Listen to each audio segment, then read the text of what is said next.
First and 10 DU into Wayne State territory at the 47. Back to pass Mathis. He's being flushed out. He's going to go long down here for Preston Smith. Preston's got it! 10-5! Touchdown Davenport! Pogo Preston didn't have to jump. It's a 47-yard touchdown for DU. And that started the offensive explosion on a way to a very impressive homecoming victory. Hello, everyone. I'm Rick Berkey, along with the head coach, Sparky McEwen, here for the Davenport Coaches Show, live from Uccello's in Caledonia. We'll be talking about Davenport's big homecoming win, 43-26 over Wayne State on Saturday afternoon at home. And then we've got a couple special guests, a couple seniors joining us here, offensive lineman Zach Slapnicker, and also senior place kicker Brandon Gilo will join us as well. Then in the final segment of the show, Coach and I will talk about this Saturday's game as Davenport hits the road once again, heads to the Windy City to take on Roosevelt University. First time ever we played Roosevelt, sort of. There's a tease there. We'll tell you a little bit more about that when we get going here. But right now we welcome Coach McEwen in. Coach, there's a lot. I know you were frustrated at halftime when you spoke with Bill, but the way your team played in the second half really made it a happy afternoon when all was said and done. You know, we challenged them. We challenged them at halftime, and we talk about, you know, why we play the game and the expectations of, you know, this football team. And we felt like we were not meeting those expectations. And we had a small conversation about it, and then the coaches came in, made some great adjustments, and we came on the second half. And I really felt like that we took another step in our growth on, you know, in who we are. And the guys understand that, you know, the temperature of the room was, you know, we need to get this one. And the guys came out. I felt truly pretty good about the way that they responded. Ended up with a season-high 470 yards. And what the part that I know that you've been looking for and Devin's been looking for, all the offensive coaches, the running game. You had a season-best 240 yards on the ground. That had to be satisfying. You know, in this season, this conference, you have to be able to run the ball late in the year. If you have the ability to run the ball late in the year, you have a chance at, you know, having a successful year. And our guys knew going into this game that, you know, the Wayne State, you know, bunch were going to be, you know, they were going to be a bunch that was going to be, you know, a tough out. And obviously they came out and they threw a haymaker at us early, and credit to them. They got after us. I felt like they got after us on both sides of the ball, and our kids and our staff, we figured it out. We figured some things out. We made some adjustments, and, you know, after that, we delivered the knockout punch. And your offensive line really stepped up in that second half. They did. They did. They stepped up the way that they were expected to. The unfortunate part to that is that we had one of our guys, you know, sustain injury early, you know, in that first half. And, you know, we had a young man come on, and, you know, Armani played well in the absence of our starter. And so just once again, somebody else stepping up, you know, at the time that is of need. On that ground game, Myron Harris, 156 yards and 2 touchdowns. Kendall Williams had 2 touchdown receptions in the same quarter. And again, you've talked about it before, Coach. Once you get that ground game going, that makes Kendall Williams all the more dangerous coming out of the backfield, whether he's lined up in the backfield or outside. You know, Kendall's very electric. You know, he's small in stature, but he's huge when it comes to impact. And here's a young man that we absolutely have to find a way to get the football to more, because when he touches the ball, you know, something exciting always happens. And, you know, going into this last quarter of our season, in those games that are big-time, meaningful games, and we talk about coming to Davenport to play in meaningful games, and all these guys know now is the time. Time is, you know, of essence. We've got to step up, and we've got to play big at big times. We started the show with a highlight. You heard Preston Smith catch that 47-yard touchdown pass. He went over 100 yards on the day with receiving, and the defense certainly contributed, including a program first time ever that you've gotten a defensive score off of a PAT attempt when they botched a snap on a PAT attempt, and Christian Jones picked it up and scooted 88 yards for a 2-point conversion. You know, our special teams has been truly carrying us, if you think about it. You know, our explosions have happened when our special teams are getting off. and our special teams that happened the week before in Michigan Tech. Kendall Williams. Actually that was AC. AC. Yeah, AC Jetpack, took one. yeah. He took one back for us. I love that name, Jetpack, by the way. The kids love it. But he took one back for us as well. And, I'm having a really good feeling about this football team right now and these guys stepping up, in the big moments. And if you take a look at what's happening here now, the big names in our programs are the guys that are making plays right now, and that's the expectation. And when you come to Davenport and you're one of those players for us that, we expect you to play big in big moments. We got a young man here tonight, two of them actually, but our right tackle, we ran the ball behind him at one point. I think it may have been about 12 straight times, and he just stepped into his own here. He's a big name. He put us in position. He wanted to put us on his back and carry us, and he did just that. And then obviously another young man that is our career leader in scoring. He stepped up in a big way as well. Had a number of points, a couple field goals on the day, and then obviously banged home all of his extra points. So the big names are stepping up, and that's important to us. You mentioned the special teams. You have a GLIAC best 4 block kicks now. We including one Saturday. We do, and once again, it just goes back, to what we talked about. That was Mac, wasn't it, Saturday? Well, yeah. It was. We had a couple guys that, G Peck, he got his big mid in there also. It's always tough to see who it is in there, but the guys, they argued and fought over it, but it was G Peck that got it, and he's got a couple on the season this year, so. Coach Walker and the special teams are showing up big, man. You hear that word, complimentary football, being thrown out there. And what they're talking about there is special teams, offense, and defense all playing together as one. And I think our team understands that. We understand going into this last quarter of our season, that we all have to perform because, we're underdogs, man. And we understand it, and right now our boys know we got another big one ahead of us on Saturday. All right, Coach, and we're going to talk a little bit more about that game Saturday in our final segment. Right now, though, we're going to take a pause here, and we're going to come back with our first player guest, Brandon Gilo, the outstanding senior from Florida, place guard with the all-time leading scorer in Davenport history. Back with more of the Davenport Coaches Show, live from Uccello's in Caledonia.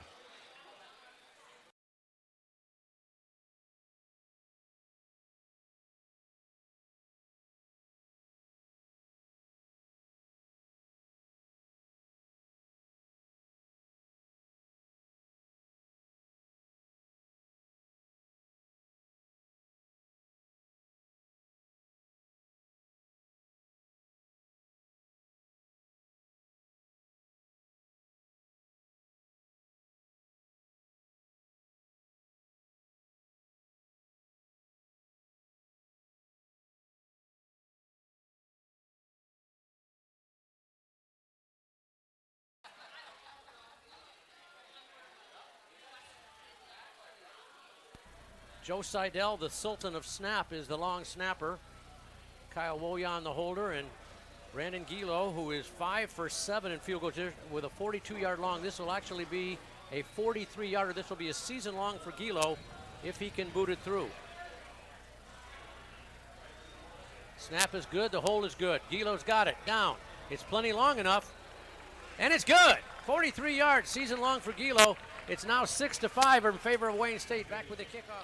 That actually started the comeback after Davenport was down 6-2, an unusual score, but that brings in our next guest, senior place kicker, Brandon Gilo, the all-time leading scorer now. It actually happened a couple weeks ago, Brandon, in points scored.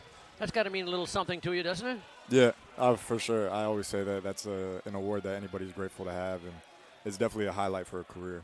You heard me mention the Sultan of Snap, Joe Seidel, your long snapper. You go back to your community college days in Kansas when you played at Independence Community College together with Joe. So you guys, package deal, great, right? Yes, sir. I've went back with Joe for a while now. We've been together working for years. He knows exactly what I need from him, and he knows exactly what I need overall. So together we make a great team. We've never had Joe on the show, though, but what are the keys to being a successful snapper on a place kick? Well, what are you mentioned he knows what you need.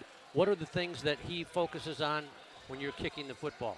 Yeah, so I said depending on the conditions, obviously with the wind, the weather, I might have different things for Alec Woyan, the holder, to adjust on. But for Joe's job, for example, is all about making the laces snap the way we say it is lace it towards 12 o'clock, so facing the sky, just so Alec just has to put the ball down, doesn't have to spin it. And then we also have just like an op time we have to make as a group where that way we can avoid being blocked. You know, we didn't get a chance to do it, but with that wind blowing last Saturday at home, I saw you knocking down some 60-yarders in warm-ups with the wind there. Were you hoping maybe you'd get a chance to really boom one, a long, real super long one? Oh, yeah, for sure. I'm always waiting for that opportunity whenever it comes.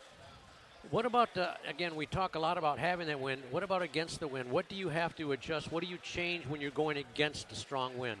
Yeah, so weirdly enough for me, I've always felt like going into a wind is honestly a little easier just because the idea behind it is you want to hit a cleaner ball, just let it cut through the wind. But for me, I feel like it allows me to swing harder, therefore just forcing your muscle memory to kind of kick into play. Brandon, you put on some pounds of muscle in the offseason. Tell us what you added and how you did it. Yeah, so Coach Brock, Coach Meach, we had a plan going into the offseason. It was really just about me saying I want to look like a pro, I want to be a pro, this is the next step. And it would just help with kicking overall. So the main thing I was really strict with was my workout routines, just being very disciplined, not allowing any days to be missed, and then also with my nutrition, just kind of factoring in supplementing, constant conversations with them about some foods I may need to supplement or some meals I may need to add, and we were just conversating daily about that. Well, I certainly, my opinion, I told you that a couple years ago, I think you've got talent to be a pro kicker. What is it like? How do you make the contacts to get known? What do kickers do so that they catch the eye of scouts that give you a chance to at least try out for a pro attempt? You know, obviously, similar to every other position, it comes down to performing on the field. There's also a lot of variables after the season, whether it's training for the pro day, going to specific combines that certain coaches may hold. A lot of them tend to be invite only. I know that's something that I'm looking forward to going into the off season. But a lot of it also, I would say, is just a lot of kickers nowadays are getting better. The game is getting a lot crisp. And I think overall it's just about standing out in the right moment and having the right person see you. You got family back in the Dominican, right? Yes, sir. That follow you and watch our broadcasts? Yes, sir. Oh, I hope we're doing a good job for them. Yeah, although they don't understand it, they're definitely watching. Of course, now, Brandon, you got to understand, for most of his life, he was a soccer player. You didn't take up football till, what, junior or senior year of high school? Yes, sir, junior, senior. So what was it that eventually caught your eye and you decided, I'm going to go ahead and try football? What made that switch for you to do both?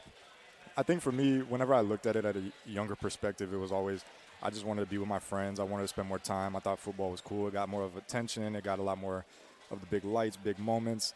And once I got introduced to kicking, I realized I love the concept of the pressure that comes with it. I love being able to be the deciding factor for a game. And I love being able to – and I experienced it my sophomore year, hitting a game winner and seeing the other team upset about it. It's just a feeling you can't make anywhere else. Well, one of your most memorable attempts and kicks was up at Northern Michigan 2 years ago when the clock hit zeros and you drilled a 41-yarder to get us into overtime. And that kick, I still swear, that kick would have been well over 60 yards. I mean, it went over three-quarters of the way through the upright, yes, and it was still rising when it went through. That's got to be a great memory for you. Yeah, always one I'll forever reflect on. You're a business management major. How close are you to getting your degree, Brandon? Yeah, so I'm supposed to graduate in the spring. Okay. Whenever football ends, because someday it's going to end, what are you going to do with that degree, and what do you want to do with it? I think I'll have to let God handle that one for me when I get there. All right. He certainly will guide you along with that as well. All right. So you're feeling pretty good about yourself right now, and this team. You did do a little bit of punting last year, but this year strictly field goals, right? Yes, sir. I didn't necessarily have to punt in the game, but I've always kept it as something ready. And your kickoffs have been exceptional this year. You've got a number of touchbacks and not a single kick out of bounds. How much time do you spend, let's say, in a just percentage-wise, would you estimate you spend between kickoff and field goals and PATs? You know, between the place kick and kickoffs, how much time do kickoffs get in the practice?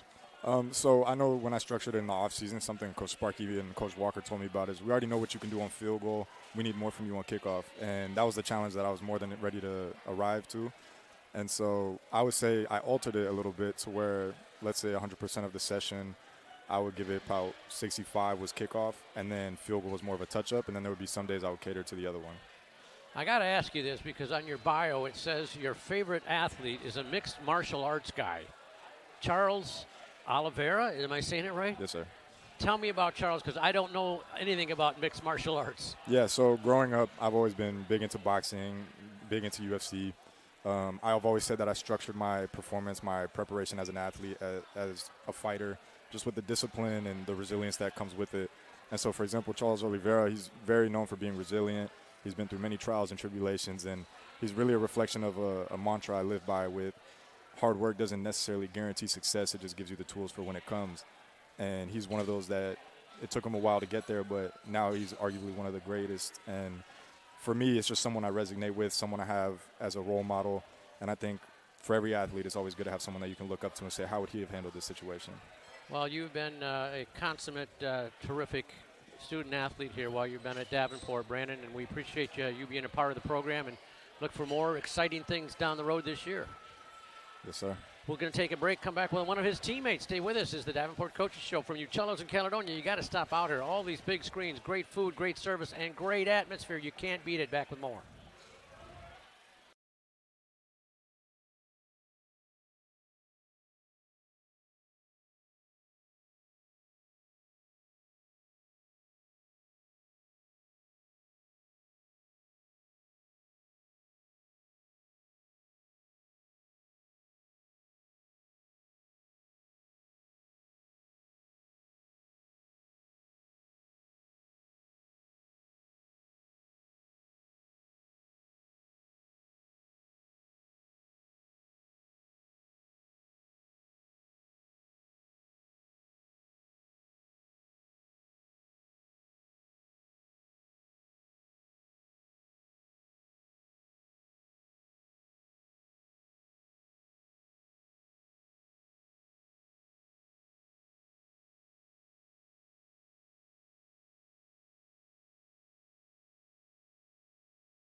Back to Paso-Horo. He's looking. He goes it long over the middle for Kendall Williams. He's got it at the 10, to the 5, to the 2, to the 1. Touchdown, Davenport! Kendall Williams from 28 yards out. His second touchdown reception of this quarter. And DU with a 2-score advantage. One of the exciting plays from Saturday, and we joined one of the key performers from Saturday, offensive lineman Zach Slapnicker. 310-pound redshirt senior from Chesterland, Ohio. And Zach Sparky talked about how that offensive line has been getting better slowly, but not quite the pace they wanted, and seemed to take a step up definitely in the second half. Tell us about how you assessed the offensive line's performance Saturday.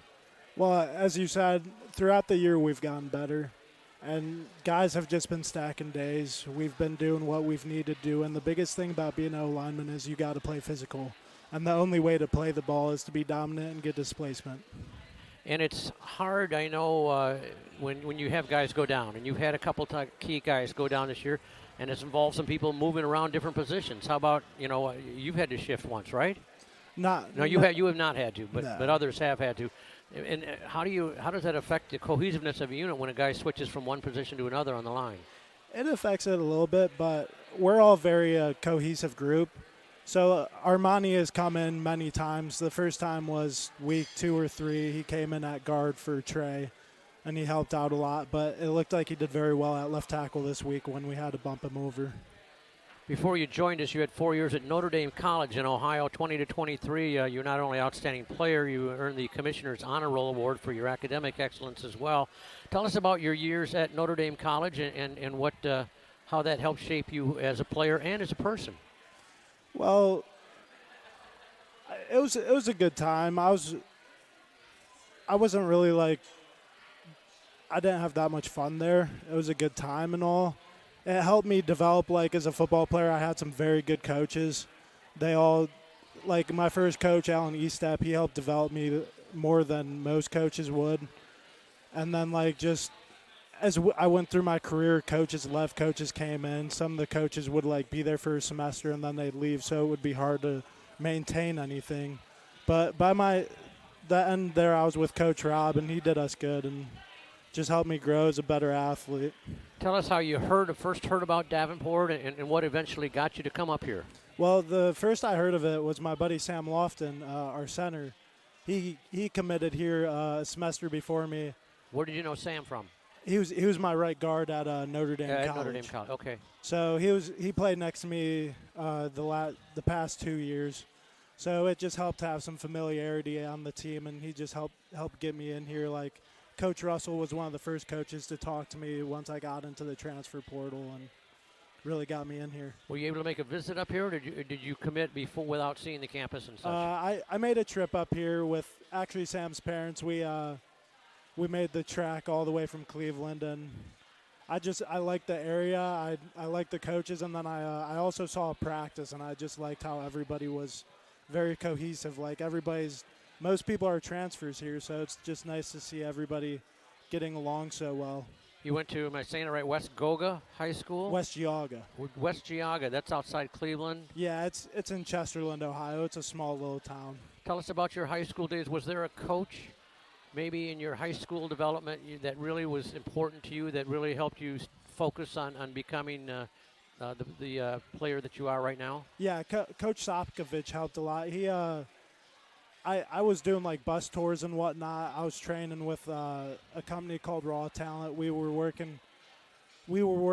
was working with them about once a week throughout my high school career, and they just I went on these bus tours to like different colleges to go perform in front of them, and it was just very good, like for getting me out there and showing what I can do. Understandably, where you grew up, Zach, you were a Cleveland Guardians fan. Certainly not a popular thing around this neck of the woods after they broke the hearts of our Tigers. Then they got their hearts broken, right? Yeah. But how long you been a Guardians fan? About as long as I've been watching baseball, probably since I've been like 10 years old. You do already have your undergrad degree in business administration. Whenever your football days are done, what do you want to do with your degree? What are you thinking? I'm looking to get into sales at first, but after that, I'm looking to get into business and just start my own businesses and just whatever's in the market. In a particular area of business you want to go into, or are you willing to adapt to whatever's out there? Yeah, I'm willing to adapt, but I want like construction would be all right, but also just something maybe retail or I don't know. Not sure yet. You got time for that. Don't worry about that. All right. Outside of football and school, what do you do for your own enjoyment, for your own personal enjoyment? I like to hang out with my friends, go to the movies. I watch TV. I like to go lift once in a while. You know, being a football player, we need. I can't imagine this guy lifted. I just can't imagine. But yeah, it's nice being able to do that. Who are your roommates? I've Lee Sampson and then Diamond Evans and Niger Finney. All right. So who's the best video game player in your group there of your roommates? I'd probably have to say me. It never changes. It never changes. I always ask that question, and the answer always is, it's me. No matter how many players I ask who's the best video game player, the answer is always, it's me as well. All right. So we've got you just for 1 year, right? Yeah. Is there a possibility for a second or not? That I do have 1 more year eligibility. Oh, you do have one more after this. Well, yeah. Great. Well, we are thrilled to have you, Zach. You've done a terrific job. I want to ask you, though, coaches are always talking about improving. Where do you still have to get better as a football player, Zach? Just overall as a player, I just have to get better. Like I gotta get quicker and probably get stronger in the lower half of my body. Obviously, the off season is the key to that, right? Absolutely. All right. Well, great. We're glad to have you here, and even if it's just for 1 year, we would have loved it. But if we hope to get you 2 years, that'd be fantastic. Let's go get another win this Saturday in Chicago. All right? Yes, sir. All right. Zach Slapnicker, offensive lineman here with Davenport. We'll take a break, come back, and talk about this week's opponent. Davenport hits the road, goes to Chicago to take on Roosevelt University. 2 o'clock Michigan time. We'll have the broadcast on 96.1 The Game and DUPanthers.com a little before 2 Michigan time. Stay with us.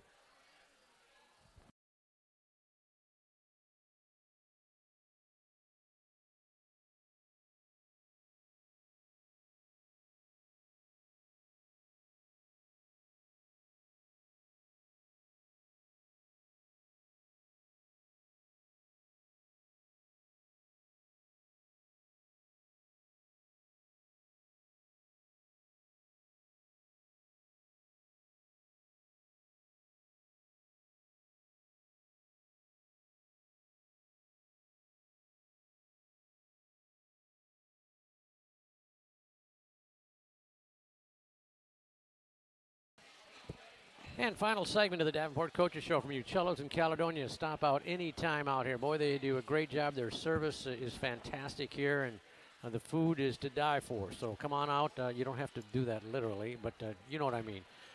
We're getting ready to talk about this Saturday's opponent, Davenport. The Road Warriors do it again.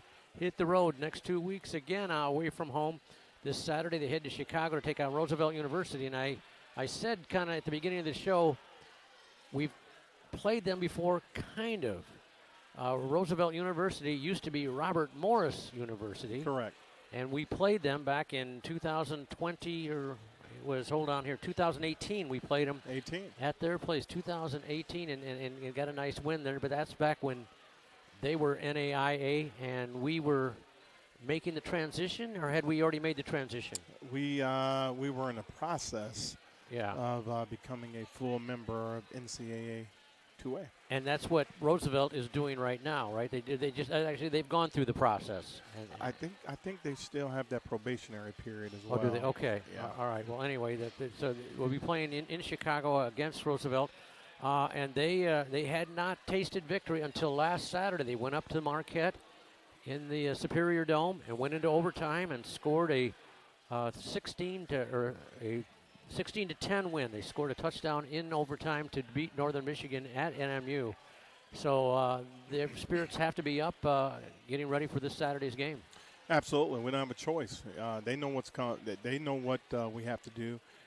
This team that we're playing, if you look at all the statistical categories, they're right there with us.